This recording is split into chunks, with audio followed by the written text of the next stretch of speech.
Tuesday marks 1 year since Osama bin Laden was killed in a U.S. raid.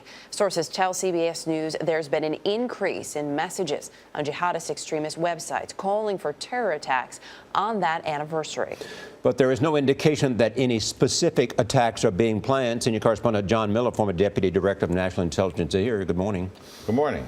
No credible plans that we have discovered. No credible specific threat. But I think when you look at the combination of factors, which is one, we know Al-Qaeda likes symbolic dates. In the search in Abbottabad, we found out that, bin Laden himself was writing missives advocating attacks on Thanksgiving, Christmas, New Year's, July 4th, and the 9/11 anniversary. So I think we have to add that May 2nd anniversary to that factor. The two things that are interesting to me, number one, is what kind of attack are they capable of carrying out? And Well, secondly, yeah. and secondly, how much do we know now about their own intent on capability? Well, I think that their intent is high. I think their capability is low. This is talking about Al-Qaeda Central. But that's because of, the debilitating factors of drone strikes, the loss of key leadership, the death of bin Laden.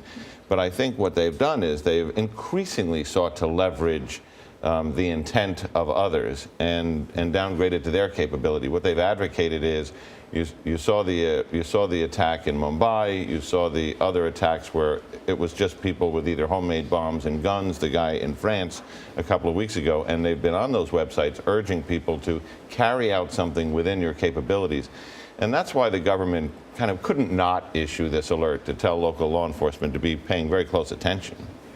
But also what you lay out here, too, is, a bunch of sort of little random, seemingly random events. And I would think it's hard to stay on top of all of that. So what are they looking for in terms of determining the threat and where and when it could be?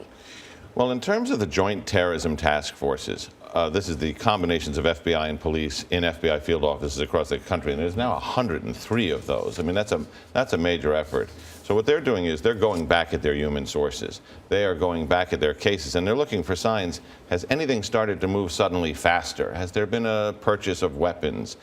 And if we're supposed to meet with that source in 2 weeks, let's meet with them this week and say, just in case, have you heard anything? So they're ramping that up. But they're also, the purpose of the warning, the memo from DHS and the FBI is to set local law enforcement on high alert, just to make sure, if you see anything that could be a sign, don't think about it, report it in. We have some breaking news this morning also, which is in Denmark. They've arrested 3 individuals in a terror plot involving conventional weapons, guns. And, you also see that global effort coming linked together. to Al-Qaeda? That has not yet been determined. You've got an individual from Egypt, one from Turkey, another from Jordan, all in their 20s. But they weren't arrested for possession of firearms because of the firearms. They were arrested in the course of a terrorism investigation. We also note that the top bomb maker in Yemen has resurfaced after an assumption he was dead. Right, and that's Mr. Asiri. And Mr. Asiri is one of the most creative bomb makers, one of the most dangerous people that we have seen. He is the inventor of the underwear bomb, which not only was on Flight 252 headed for Detroit that could have killed hundreds of people with Abdul Muttalib. But a lot of people don't know he had tried that same bomb first with his own brother as the carrier to murder the head of Saudi intelligence. Of course, his brother died. The head of Saudi intelligence didn't.